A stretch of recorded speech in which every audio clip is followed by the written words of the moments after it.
Hey, this is Anney. And Samantha. And welcome to Stuff I Never Told You, a production of iHeartRadio.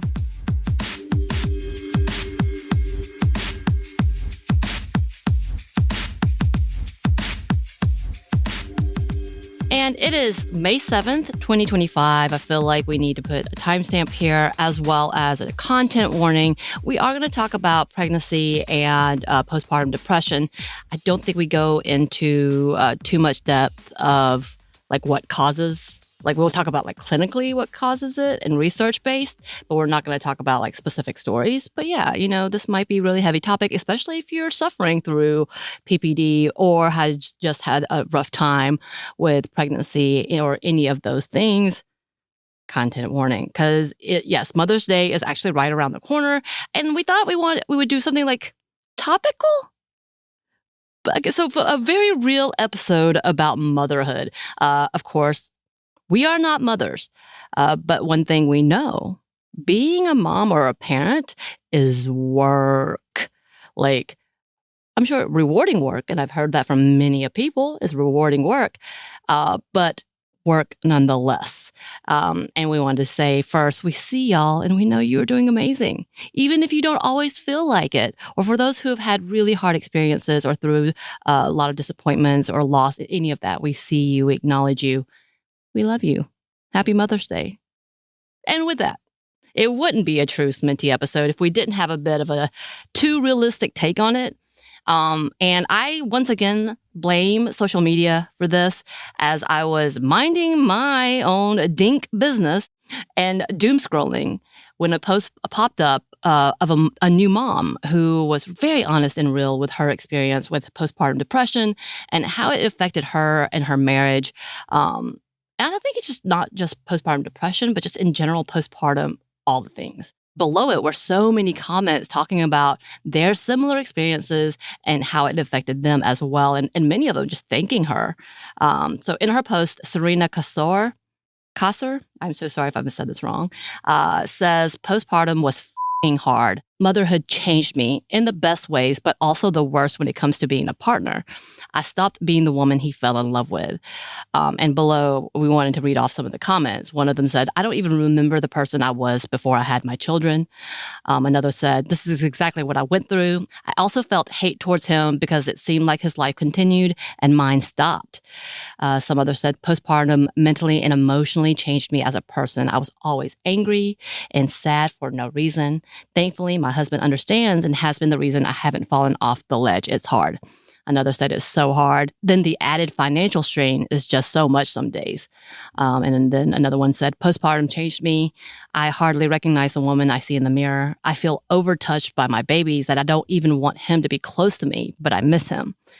So there are over like 1,500 comments, Anney, 1,500, all stretching from completely understanding and then also not feeling alone, knowing that they're not the only ones going through this, from people giving advice on how to navigate this type of space and time, and several others who have stated this being part of the reason that they chose not to have children. I feel like that might have been inappropriate for that post. Maybe. But as the people who don't have children, who chose not to have children, yeah, that part for me was really real. I was like, oh, damn. And I say this also as a nanny. Like, I technically raised kids. They weren't my kids. So I had a separation. I loved them dearly, but they still weren't my kids. They weren't calling me mom. I didn't birth them. And I didn't have the hormonal changes that happen when you birth children. Yeah. Well, yes. And I would just like to say, some people have written into us about this. This is kind of encapsulating the plot of the movie Night. It's like a lot of these comments are very specific to things that come up in that movie. So clearly something is going on right now. And there's so many takes we could go with this specific post. We could talk about the absent dads who are like, what's wrong with you? You know, why don't you want to be close to me? Let's have sex. You just had a baby. It's not a big deal. Those guys to the guys who really have stepped up and especially, and again, this is very heteronormative. She was talking in perspective of her own relationship with her husband. But those who have stepped up and understand are trying to give them space. I've seen more posts recently of men talking about how they love their wives and they understand what they're going through, and they're going to do their damnedest to make sure they know that the wives understand that they are there for them. You have both of these scenarios. You had several people on there talking about, yep, and that's why we got divorced. And I was like, well, damn, okay, damn, reality check.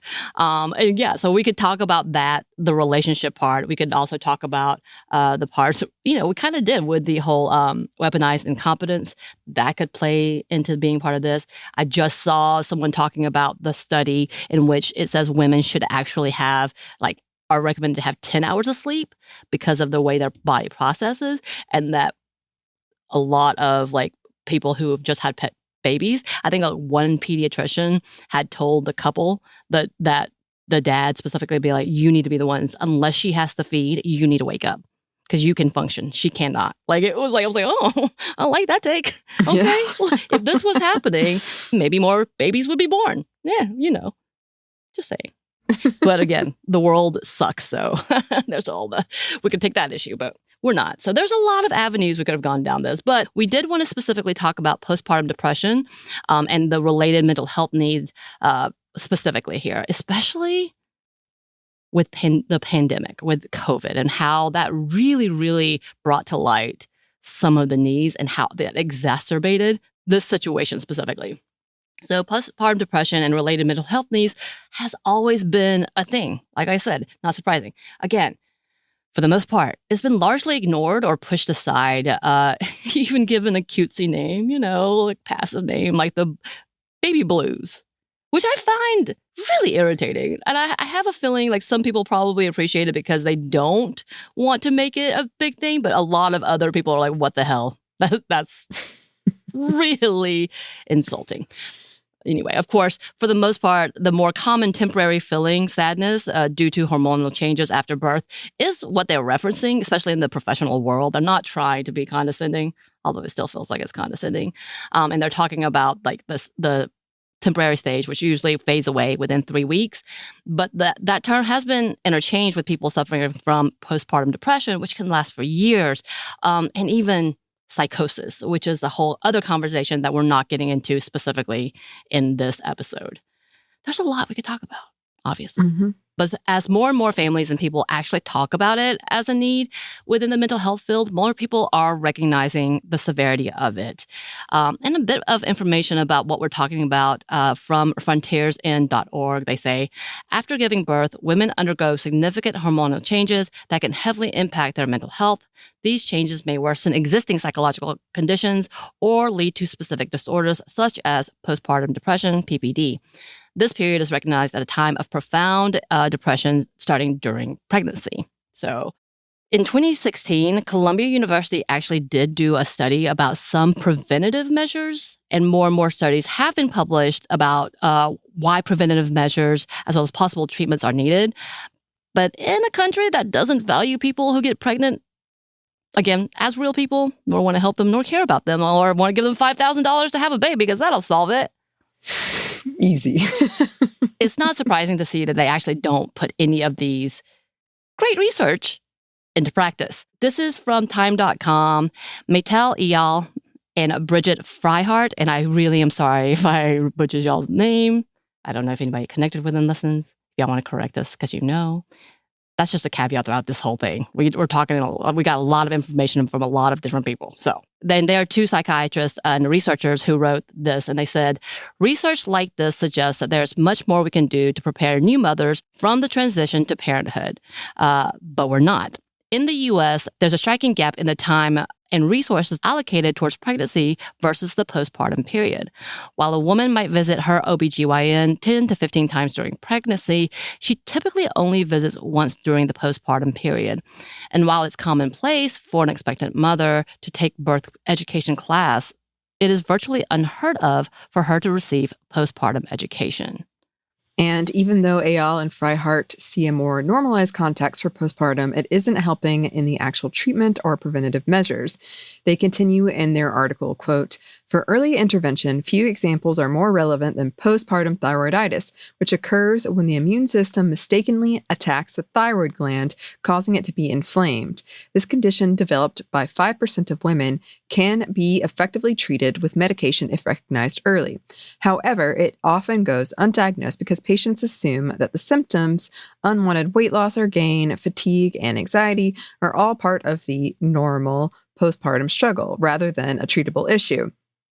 This assumption often gets reinforced by medical doctors who may tell new moms that their symptoms are just part of what happens.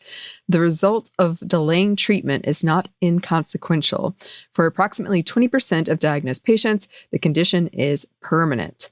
In a cultural and medical landscape that views postpartum hardship as normal, as an inescapable predetermined outcome, doing more to prepare for postpartum seems like a moot point. It's no surprise that 88% of women feel unprepared to navigate this period, with more than a third of new mothers developing a lasting health issue after giving birth, and over 40% of new mothers developing a pelvic floor disorder. These numbers are not an inevitability, they're an institutional failure." There's so much. I have a feeling I'm going to just pause in between all of this because it's just exhausting and infuriating that this is, yes, these are things that we should be looking at. And the fact that, and we're going to talk about it later, some of like actual treatment, like medication and such, which not everything has to be medicated. I'm not saying that, but like research enough didn't come until 2019. 2019. Mm-hmm. Anyway, so yeah, and this failure has actually cost lives. Oh, we love such a pro-birth place, don't we? So here's a bit from a recent Guardian article titled "Becoming a Mother Was Impossibly Hard During COVID, and Has Anything Changed?" And this is by Maggie Doherty. She writes, "The CDC recently reported that 80% of U.S. pregnancy-related deaths are preventable, with 1 in 4 maternal deaths stemming from mental health crisis, including suicide or substance abuse overdose. Historically, postpartum depression has been undertreated despite a decade-long push by doctors and public health officials to create screening and adequate treatment measures."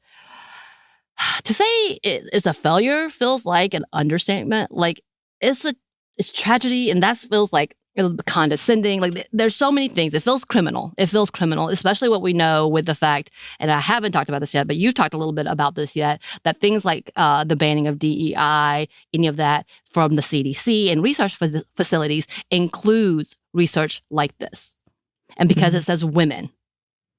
Yeah. Because for them, like, and we know that it's not just women getting pregnant. We typically say pregnant people, because it was geared towards with the word women in there or female or any of that. That was enough. That was enough to say it's too woke. Mm-hmm. So woke. Oh no, people giving birth. So woke. Yet they want us to give birth.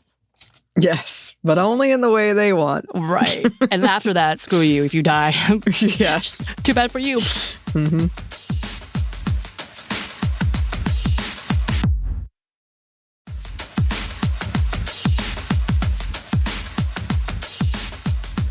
And with this failure, this is still like becoming more normalized, the conversation about PPD. And Kristen and Caroline actually touched onto the subject and other mental needs for the pregnant person on their episode, Maternal Mental Health. So, you know, there's a preview of that, but that was 2016. So even though it wasn't that long ago, it was long ago. Yeah. Yep. I will say most of the conversation or research that we have been looking at started in 2020. So all of that, just as a note.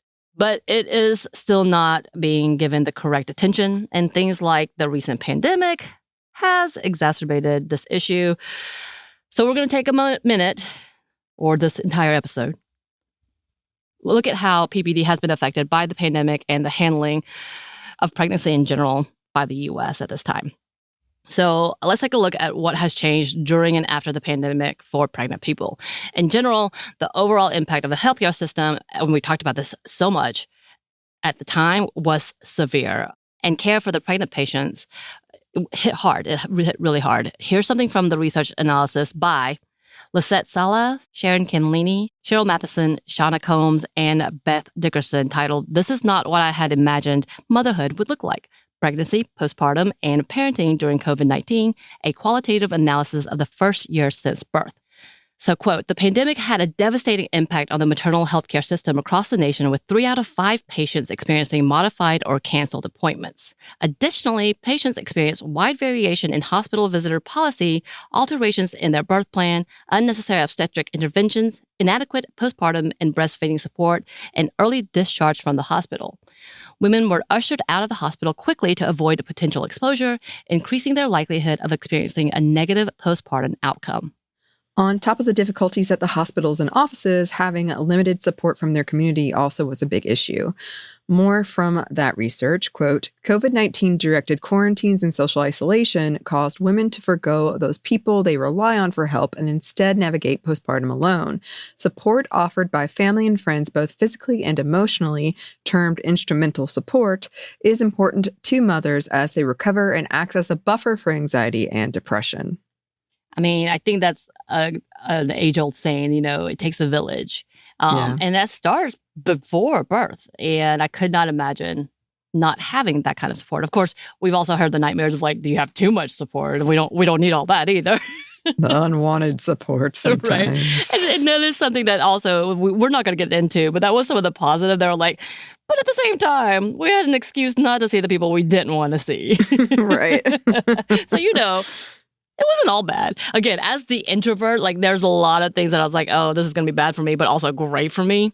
I think this kind of sits in that too. And according to another research document from the BMC Pregnancy and Childbirth.biomedcentral.com titled "Pregnant and Postpartum Women's Experience of the Indirect Impacts of COVID-19 Pandemic in High-Income Countries, a Qualitative Evidence Synthesis," they write, "In many countries, pregnant women were encouraged to homestay at home, receive care through telehealth rather than face-to-face, and reduce face-to-face education. Isolation from family, friends, and peers has negatively impacted women's mental health, with increased levels of anxiety, depression, and stress globally." And again, I feel like that's an obvious when we talked about the pandemic, that we've all seen that, we've all talked about that. But having that on top of pregnancy hormones, on top of God knows, financial instabilities, if your family's not doing well, there's so many things, because we also know it's a risky time for a lot of pregnant people because they can be murdered by their partners. So, we got so many added pressures. And again, with all of that, it isn't surprising to note that the percentage of people with postpartum depression went up. So from MichiganMedicine.org, Bita Mustafavi and Laura Bailey wrote in 2022, 1 in 3 new people who had babies in the beginning of the pandemic experienced postpartum depression, potentially triple pre-pandemic levels, while 1 in 5 had major depressive symptoms, according to research led by the University of Michigan School of Nursing and Michigan Medicine. So a separate study from the same team also found that those who gave birth during the first 6 months of COVID-19 reported more distress and anxiety. And in their article, doctors and experts talk about this increase. Quote, "Even before COVID, we were seeing an increasing number of women with mood and anxiety disorders around the time of pregnancy, including postpartum depression," said Vanessa Dalton, MD and PH in obstetrician, gynecologist at University of Michigan Health von Voigtlander Women's Hospital and senior author on both studies. Then we layer in COVID, a time when many of us who were taking care of pregnant women had to prioritize reducing transmission of the virus, she added. "We are starting to understand the potential consequences these measures had on moms in terms of isolation and moms' mental health." Right. And that study from Michigan has really been a big point for a lot of other researchers, as well as a lot of news articles. The Guardian really focuses on some of the findings that they had because, again, getting this research about a pandemic, about a lockdown was so important, especially when we're talking about postpartum depression, because no one's actually prioritizing postpartum depression. We're just now trying to survive pregnancy. Yeah. So, but this is that conversation we have to have. If we're going to talk about having children, if we're going to talk about birthing babies, we need to talk about maternal health. We have to talk about that as a whole. It should be all in one. Yep, Should be. It should be. And here's some more information according to the previously mentioned Guardian article by Doherty. She writes, Dr. Clayton Schumann, associate professor at the University of Michigan School of Nursing and the lead author of 2 studies on the increased rates of postpartum depression PTSD symptoms during the first year of COVID, said that although the U.S. was starting to do better at removing stigma from mental health, quote, we have not really moved the needle much when it comes to perinatal mental health. Part of that has to do with the fact that perinatal illness is predominantly within the realm of women's health. And we know that if we're going to say women's health, that's going to be downgraded as a concern. Yeah. We don't care. It's okay. Are they having a baby? Are they going to birth it? Great. End of story. So the article continues saying, women's health has long been suffering the consequences of institutionalized medical sexism, which has led to diminished positive medical outcomes for women. The pandemic exacerbated these conditions to a critical level, with triple the level of postpartum depression and anxiety rates. A University of Michigan study found that a fifth of the women experiencing postpartum depression reported thoughts of self-harm. Suicidal ideation and self-harm were already on the rise in perinatal women before the pandemic. And she continues writing, quote, at the height of the pandemic, women found that every aspect of their birth experience was altered. This, combined with the stress, isolation, and uncertainty of the pandemic, has led researchers such as Schumann to advocate for an immediate and robust change to women's reproductive and mental health care. He's like, why can't we have him as like our health representative, Secretary of Health? Why? You can't have nice things. I'm not sure why, but that's how it is. And here we want to pause to say most of the research shows that those who were a part of the research were pretty clear, and they knew that they were suffering through a mental health crisis during their pregnancy. And they knew that if they were suffering from postpartum, which I feel like is something that we have gotten better at vocalizing, we as women, but like people, I'm not pregnant, but I think pregnant people and like those in motherhood, those who are in parenthood have gotten better in trying to acknowledge these are the rough parts of my pregnancy or having children. As much as we wanted this, we planned for this, or we didn't, but we're happy. Any of those conversations, they've gotten better in recognizing where they are, like mental health wise. I feel like we've always talked about that when they measure themselves, they're a little better. Those who, like people who get pregnant and such, are better at reading themselves anyway. So the demographics, I think that's to be noted. And again, like in this research, as they were taking majority of the surveys or any of the questionnaires, they were very upfront in this conversation.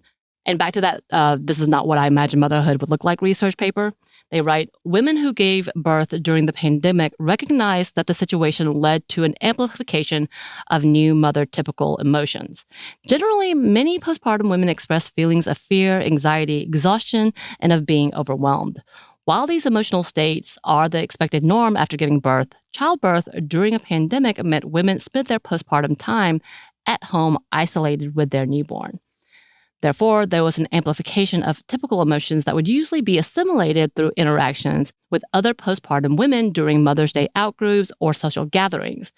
Due to the lockdown, women had few ways to normalize their feelings through debriefing during social groupings. Most participants experienced a loss of physical and emotional support from family and friends, leaving them to rely on their spouse or the family living in the same home. They expressed a need for help navigating the common postpartum emotional highs and lows. Furthermore, the education and healthcare access interrupted or canceled due to COVID-19, women were unable to assess if their individualized experiences and feelings were typical. Amplification of new motherhood typical emotions was illustrated with 2 sub-themes: positive emotional experience and negative emotional experience, which we're going to talk about. So they had both. The positive and the negative. For example, quote, some of the participants reported that COVID-19 caused them to reevaluate the importance of different aspects of their lives. They were able to find gratitude for the special time they had with their newborn and family. Quote, it also provided me and my spouse extra time with our baby that wouldn't have had outside of these circumstances. So there's that. Other women, quote, found a strength in themselves despite isolation and identified their capabilities as a new mother. Lacking outside support people or access to resources, women gained a deeper insight into what they were capable of doing for their newborn and family. And they went on, noting, when reflecting on their childbirth experience, significant others were often allowed to be present for birth and were the sole supportive person present once women were discharged home. Several participants mentioned enjoying the special time spent as a newly formed family. One participant expressed feeling like a stronger couple after childbirth, postpartum, and parenting together with only their spouse for comfort and strength. Again, though, with all of that, which is fantastic, because we don't want to glaze over that because we know that that in itself is amazing, but there's still negatives to this as well. Here's more. The majority of women stated they had felt a heightened sense of negative emotions, including fear, anxiety, isolation, and depression. Lack of conventional access to healthcare providers due to modified appointments resulted in women feeling a greater fear and anxiety regarding COVID-19. One of the comments they had was, "It made us even more isolated than we would have been with a newborn, and the anxiety was paralyzing. We still feel the effects." And I remembered, Anney, that I worked with Families First. I volunteered with Families First when I was unemployed for like a split second, which actually reaches out to new parents to see how they're doing, like as an untrained individual who just volunteers. And I was like, making sure you're okay. Are you coming into your appointments? When's your appointment? Like I did that. I believe they slashed, and it was free, by the way, free, but they still slashed the funding. And so there was less volunteers. Yep. That sounds about right. You would think that was something like they just had volunteers, which probably was a problem. They shouldn't have. They probably should have had counselors. Anyway, moving on back to those examples. Another woman stated that, quote, "COVID has created an environment where fear is front and center. Trying to navigate that well, being smart but not controlled by fear is tough." And again, this all has to do with also the same conversation about lacking support during that time, not being able to just have people come over, being fearful of any of the sicknesses. Like, oh man, I don't know how, I don't think most people have forgotten, but there's still the moments of like, man, that was bad. When we were paralyzed in fear, wearing masks just to step outside of the house, not going anywhere, outside of the house, and spraying everything down. Yeah. I cried. I could not imagine that with a newborn. I can't either, because I feel like when you have a newborn, again, neither of us are parents, but I've even felt this with newborns I've been around. I'm like, oh, what if they accidentally eat something? Or what if they do this? Or like, it's just, you're constantly on of like, what if I turn away for 1 second? Yeah. And then they do something. And then you have COVID come in, and COVID, you don't know. That makes it a little more realistic because it could. You didn't know. And what's so, like, I also stumbled upon another, why am I on parent TikTok? I don't know. But another TikTok in which they were talking about having an experience where it was like an almost death experience for where they saw their child almost drown, or having to like get them to do the Heimlich, that never leaves them. They have another trauma that they're so triggered now because they experienced the possibly losing their child, that they are now hyper focused. And then I also had that experience where I had friends whose family feared that and put so much trauma onto them because they were fearful of that. I think you had that experience, right?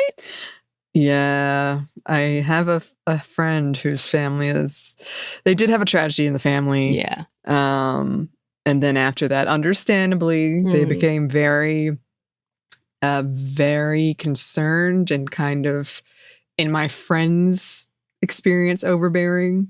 And it's one of those really painful things, because you get where they're coming from and you get where she's coming from, and it's just like a really painful experience. Especially now that we're adulthood and like we could have children, and we have like family friends who have children, or like we have nieces or nephews, and like we're like, oh Lord, that's less real. And I couldn't imagine. And then having COVID, which actually was killing people without, and there was really no understanding at the time, at the beginning of this. I'm panicked just thinking about it. Mothers, parents, Godspeed. As one woman from that social media post, which inspired this episode, actually talked about the financial impact that really was a burden for them.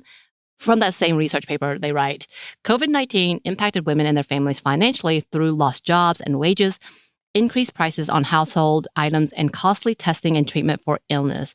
And they continue, participants saw an increase in the need to focus on schooling and childcare in the home. COVID-19 created competing roles for mothers, including caregiver, teacher of their children, and diligent virtual employee.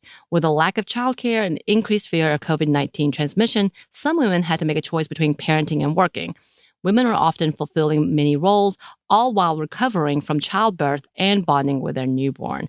Now, we had I think we've had several Monday Minis about this specifically, about mothers coming back to work and having to like navigate the space of being now a teacher, a babysitter, a parent, a wife, like all of those things, and how that actually hurt them, even though they were doing it all from home. And they're supposed to have a partner, but the partner oftentimes were not helpful. Or not as much as they should have been, at least. Right. Yeah. Like the balance was real wonky. Yeah. Uh-huh. And the amount of time they had to not only spend in caretaking, but the amount of planning. And we talked about that as well throughout the day for new parents, going through this learning curve without as many supportive networks that happened pre-pandemic. So you have all of these things, including the fact that you have to plan dinners and then plan bedtimes and plan bath times and plan homework and plan outdoor activities, trying to socialize. And then the whole like push to be non-iPad parents. And I'm like, take that iPad and watch it. I'm just kidding. You do you. If you can do that, that's amazing. That's amazing. I feel like at the beginning of the pandemic too, we were much more energetic in our efforts. Mm-hmm. And so I remember I had some friends who had kids and they were doing like the bubble hangouts. Yeah. But it just sounded like so much work. It's different than what you and I did. It was like a whole ordeal. And I was just like, oh, geez. And those bubble hangouts fell off pretty quick. But because, you wanted the children, not necessarily babies, but they wanted the kids to have this interaction. And it was just too much on top of everything else. Like in general. And, again, for those who maybe this was their first child and they hadn't quite had that baby yet, but that pre-planning and trying to get everything done in an unknown atmosphere. And again, researchers have talked about this as well, and they mentioned the lack of education for new parents. So here's a quote from that same research saying, participants complained about the lack of education on various subjects related to pregnancy, childbirth, and postpartum that were previously available prior to COVID-19. Mothers wanted to engage with healthcare providers or more experienced mothers to learn about what to expect. Moving to virtual prenatal visits and cancellations of childbirth education and hospital tours caused many mothers to arrive at the hospital for birth uneducated and fearful. And my anxiety, I need to know where to park. So half the time I will drive to that new location. So having a baby and not knowing anything about the facility, I mean, don't get me wrong. I know people have done that when like unexpected births happen or, all these things. But to not even be able to like plan ahead or even have this conversation of what this looks like, because I'm sure the providers didn't know either, especially at the beginning of the pandemic. They didn't know how to navigate this. And this whole like, we've become pros at the like video conferencing now, I say, as we still hate the platform we're using today. But like then that was still new. That was still kind of like you only used that if you were out of the country and had to talk to someone in a different country. Yeah. Yeah. And it's just like not a great feeling when childbirth is dangerous anyway. Right. In this country. It's not a great feeling when you roll up and you're like, I don't know. Will they even have space for me? Because that was a big talk during COVID too. It was like, could get there and they might be like, nope. Right. And only one person, oftentimes the partner couldn't come with. Mm-hmm. If there was a partner, or even like your mother or any supportive person you wanted there. Oh, yeah. They continue. There are no ways for mothers, especially first-time mothers, to adequately prepare for what they were going to experience. Furthermore, many mothers planned on participating in groups with other mothers offered at their church or neighborhood. However, with all events and groups canceled, mothers instead were left to figure out postpartum and parenting by themselves. If a woman chose to breastfeed, she did not have the option of lactation consultation or another mother to visit and ask for advice. Many participants focused on the severe lack of postpartum education and support as a contributor to their negative feelings.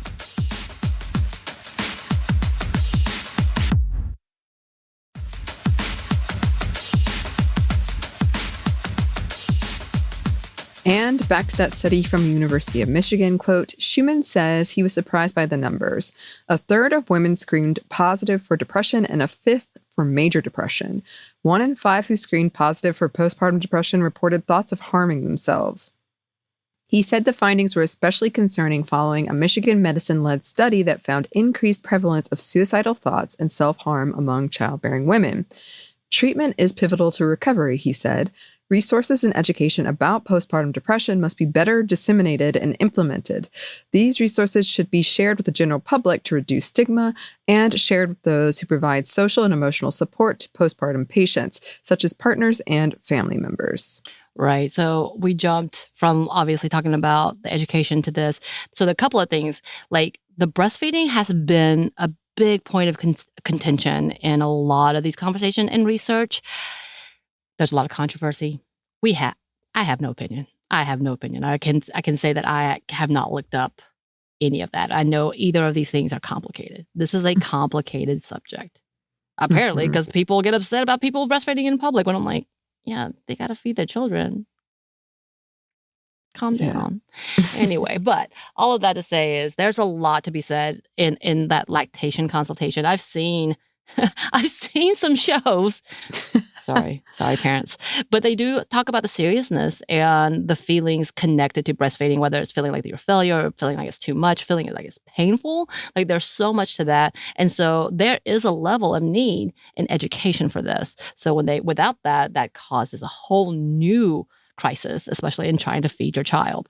And then back to the whole fact of that self-harm and suicidal ideation is not talked about in the pregnancy world. I don't think we talk about that enough, obviously, because that's not even a thought that pops into my head when I think about pregnant people. My first is that, you good? You healthy? You want this? You good? All right, great. Like all of those conversations, but like outside of so many other people who just have perhaps anxiety and depression, but like that level and depth of fear because of whatever hormonal changes, whatever environmental changes, there's so much to this, and it's not talked about enough, point blank. And then having an isolation, we know what isolation depression does. Yeah.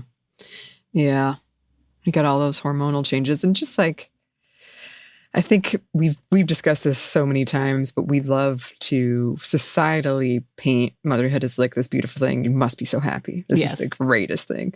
So I think it makes sense that we haven't looked into suicidal ideation when it comes to pregnant people, or even depression when it comes to pregnant people. I mean, we have to give it names like baby blues. Right. You're like, it's just a baby blues. I really want to throw things when I hear that for some reason.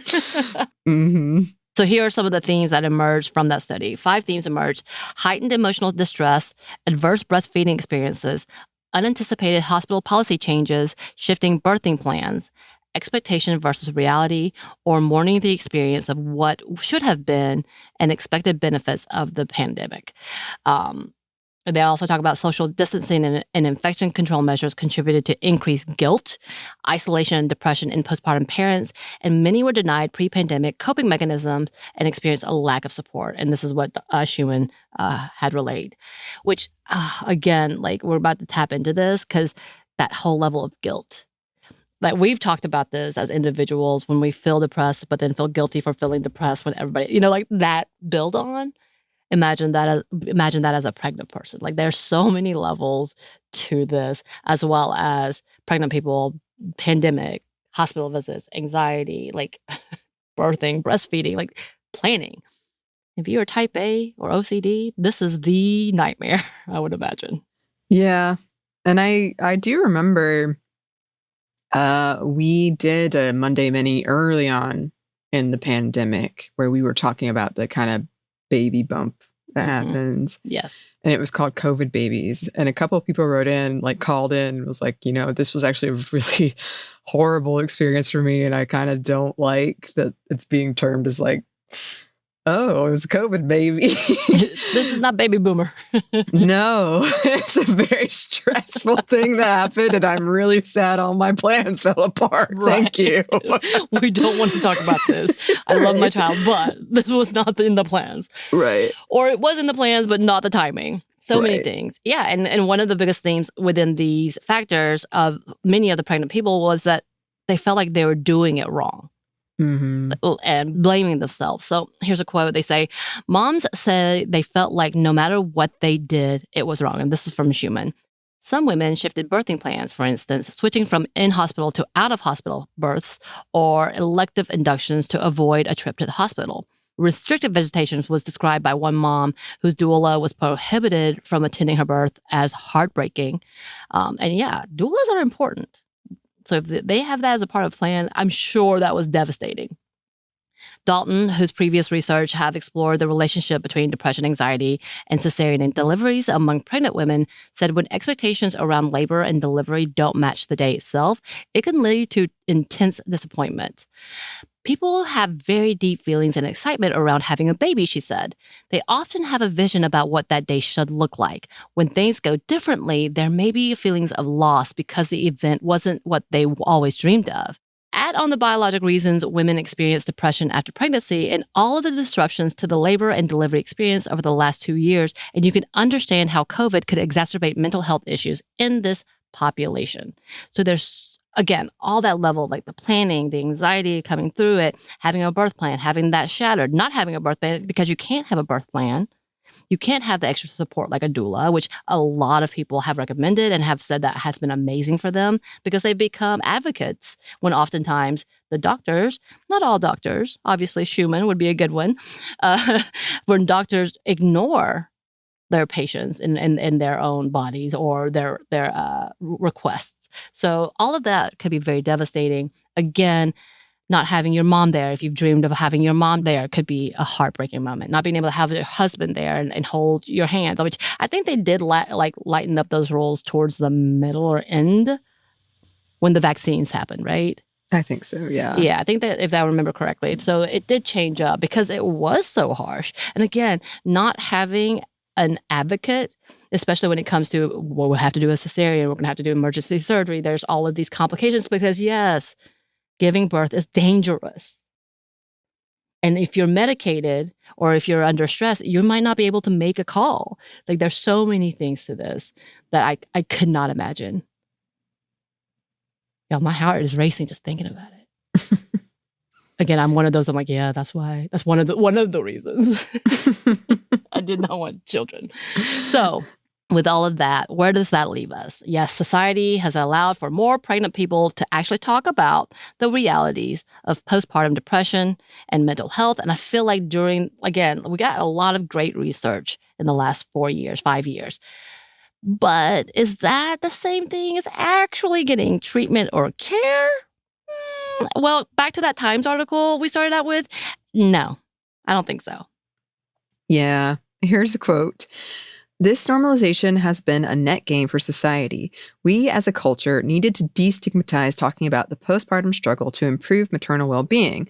But as two psychologists specializing in women's health, we've recently come to a surprising realization. Maybe all this normalization has a dark side. In our culture's noble attempt to encourage talking about postpartum pain and illness, we have inadvertently normalized the experience of postpartum pain and illness. It's one of those things that's, I think, gradually going into, yeah, that's what women go through. Sorry. Yeah, that's just how it is. You can handle it. They were built for this. Right. Hell nah. So they go on to explain, today we find ourselves in a societal and medical climate that views postpartum health as an inescapable part of early motherhood. But this resignation runs counter to a wealth of research indicating otherwise. Many postpartum health issues, such as mood disorders, urinary incontinence, and metabolic dysfunction, can be effectively treated or, in some cases, entirely prevented. By over-normalizing the discussion of postpartum struggle, we have limited the much-needed broader discussion around early and preventative care. Yeah, I keep thinking about the amount of people who talk about being ripped and cut and then having the, the husband stitch? Which, do you know what I'm talking about? Yeah. I punch somebody. Without consent most of the time, by the way. Yeah.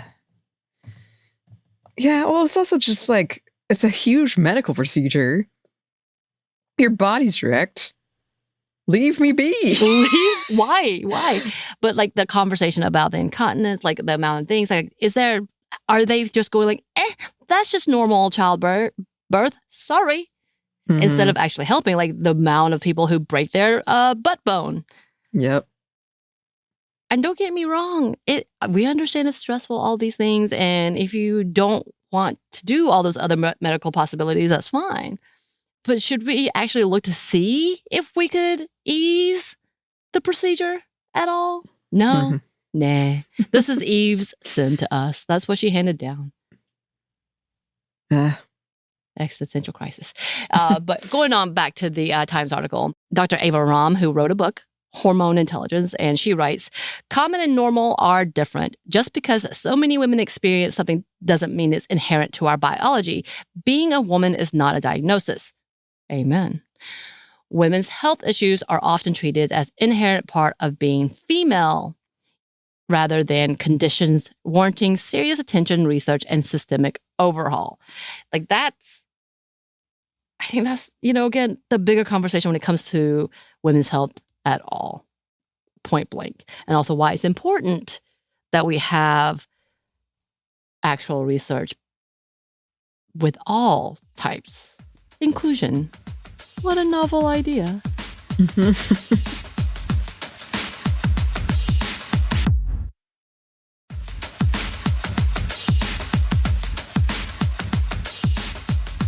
Again, the Writers for Time, they do acknowledge normalizing is a good step in finding a solution or treatment, but this should only be a beginning step. So they continue, normalization serves as an important purpose to destigmatize and educate, to extract truth from the shadows and cast it in the light.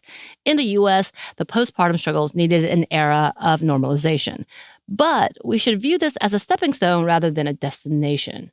Again, I think that makes perfect sense. Like, yes, we need to be able to talk about this. Women need to talk about this now. We need to see this as a collective problem, not just a conversation. Yeah. And a stepping stone. Ayal and Freihardt have some suggestions. They write, quote, to meaningfully fix the current state of postpartum care, multiple systems need to be redesigned from government policies to standard medical protocols. For most of us, though, the thought of overhauling these systems can feel impossible and disempowering.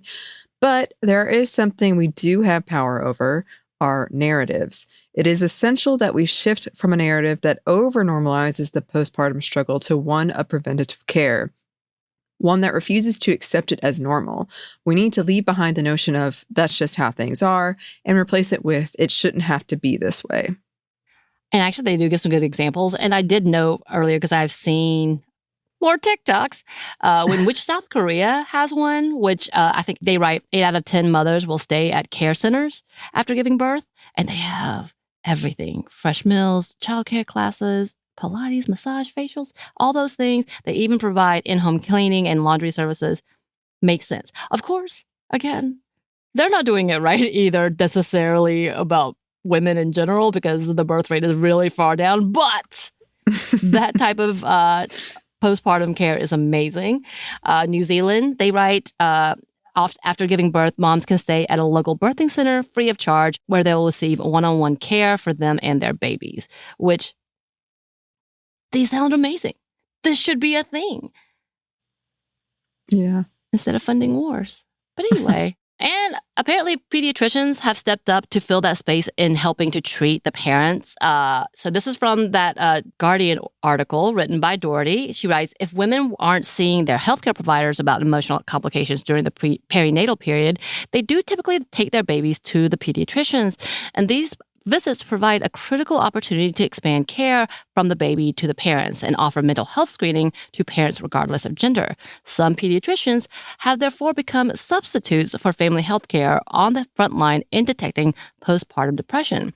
Logan's Children's Practice in Kalispell, Montana, began to incorporate postpartum depression screening during well infant checkups in 2020. And in 2019, the AAP reported that roughly half of its providers offered maternal depression screening. Again, COVID hit, changed a lot of things. And It prompted the AAP to recommend that pediatricians conduct validated screening at each of the well infant visits at 1, 2, 4, and 6 months to help improve diagnosis and referrals for treatment. So they increased it. I love that. Mm-hmm. And it seems to have been effective. She continues, quote, Dr. John Cole, a pediatrician at Logan Children's, has noticed many positive results for postpartum depression since it instituted the screening tool 4 years ago. The reaction from parents has been fairly favorable, he noted. I think the parents feel comfortable talking with us, he said. We just have a lot more touch points with mothers and fathers than they would otherwise have with their OB providers. Since the pandemic, his office has seen an uptick in cases, but what surprised him is the number of women and families who were already seeking treatment and support for it. It's promising that many of these women have already spoken with their midwife or OB about this and are on treatments, he said. The practice provides additional screening and recommendations for follow-up treatment, and he says both men and women, especially new parents, should have a primary doctor to ensure that they are receiving regular healthcare checkups. Yeah, and that's amazing. And I think that's, again, where we note and have that conversation about that oftentimes the pregnant people are recognizing they need help. They're just not getting it. They're just not able to find it. They're not able to access it. There's also a bigger conversation about how the marginalized communities are offered even less services and offered even less help. Again, when we talked about the fact that a lot of the parents having a stay-at-home job, we have many people who couldn't have stay-at-home jobs. They were essential workers, which felt very interesting in that conversation in itself. And so we're not even able to stay at home. So there's so many things to that level that we have not gotten into. And I haven't seen the research. Maybe I need to be more specific with that research, because it is that conversation too about the lack of opportunities for certain groups of people when it comes to access in general. And we've talked about it millions of times and everything, but pregnancy and children are a big, huge red flag when it comes to the divisiveness and who gets what types of treatment in this area. I will say also in 2023, the FDA did approve the first oral treatment for postpartum depression. And this is from the FDA.gov. The U.S. Food and Drug Administration approved Zurzuvae or zuranolone, which is the first oral medication indicated to treat postpartum depression in adults. They talk about some of the risks, but in general, they see this as being effective. They go on to say that this treatment in adults was demonstrated in 2 randomized placebo-controlled many studies. There's in many studies, y'all.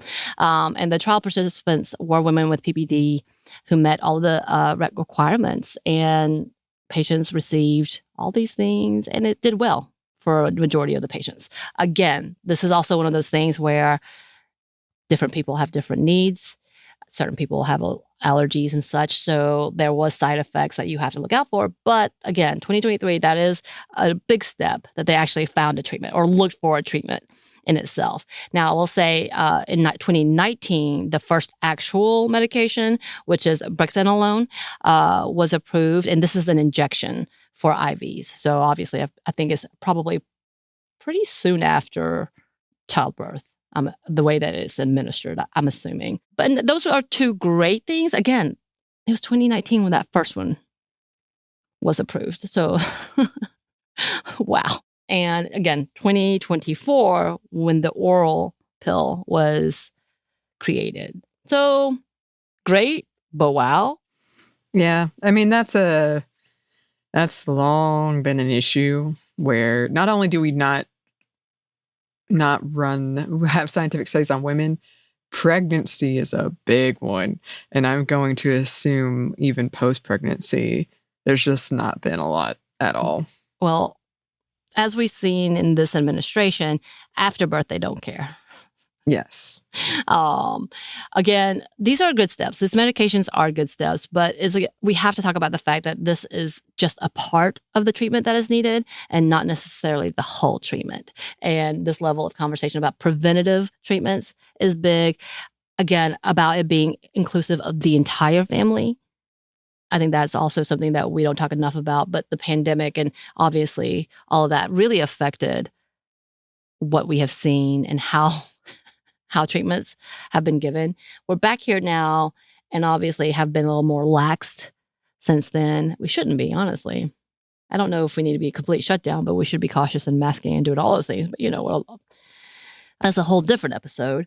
There's the depth of conversation that needs to be had. Now that we've normalized that, we need to stop making it seem that this is okay. And that's all that's needed is just a conversation. We need to open it up to treatments and counseling and education.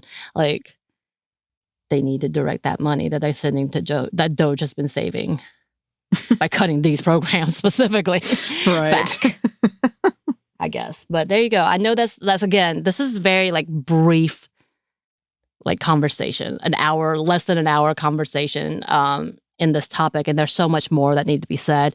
Obviously, we are not professionals. We did not do this depth of research and surveys and questions, but we think it's important that we have these conversations. Even if we're not the ones that are getting pregnant, this affects all of us. This affects all the people in our community. And we need to be talking about why research like this is so important. Absolutely. And as always, listeners, if you have any thoughts about this, please let us know. You can email us at hello@stuffInevertoldyou.com. You can find us on Blue Sky at Momstuff Podcast or on Instagram and TikTok at Stuff I Never Told You. We're also on YouTube. We have a TeePublic store and we have a book you can get wherever you get your books. Thanks as always to our super producer Christine, our executive producer Maya, and our contributor Joey. Thank you. And thanks to you for listening. Stuff I Never Told You is a production of iHeartRadio. For more podcasts from iHeartRadio, you can check out the iHeartRadio app, Apple Podcasts, or wherever you listen to your favorite shows.